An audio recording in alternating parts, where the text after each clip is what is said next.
नमस्कार, आपण पाहत आहात रॉयल महाराष्ट्र न्यूज। सत्य, निर्भीड, निष्पक्ष आणि विश्वासार्ह पत्रकारितेचा आवाज। महाराष्ट्राच्या कानाकोपऱ्यातील महत्त्वाच्या घडामोडी, बातम्या आणि जनतेच्या भावना थेट तुमच्या समोर। नमस्कार, रॉयल महाराष्ट्र न्यूजमध्ये आपलं स्वागत आहे। रहिमतपूर येथील एका नागरिकाला सायबर फसवणुकीतून गमावलेले तब्बल 91,000 रुपये परत मिळाले आहेत। रहिमतपूर पोलिसांच्या सायबर विभागाने केलेल्या कौतुकास्पद कामगिरीमुळे हे शक्य झाले आहे। ही घटना 27 सप्टेंबर 2022 रोजी घडली।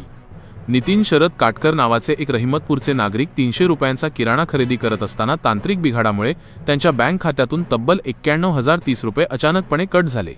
ही रक्कम ICICI बँकेच्या एका खात्यावर ट्रान्सफर झाली होती। आपली फसवणूक झाल्याचे लक्षात येताच काटकर यांनी तात्काळ सायबर हेल्पलाईन क्रमांक 1930 वर तक्रार दाखल केली। या तक्रारीनंतर रहिमतपूर पोलिसांनी तपास सुरू केला।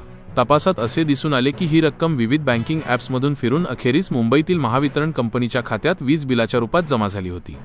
सुरुवातीला महावितरणने ही रक्कम परत करण्यास नकार दिला, परंतु पोलिसांनी पाठपुरावा करत न्यायालयाचा आदेश मिळवला। यानंतर महावितरणने ही संपूर्ण रक्कम तक्रारदार नितीन काटकर यांना परत केली।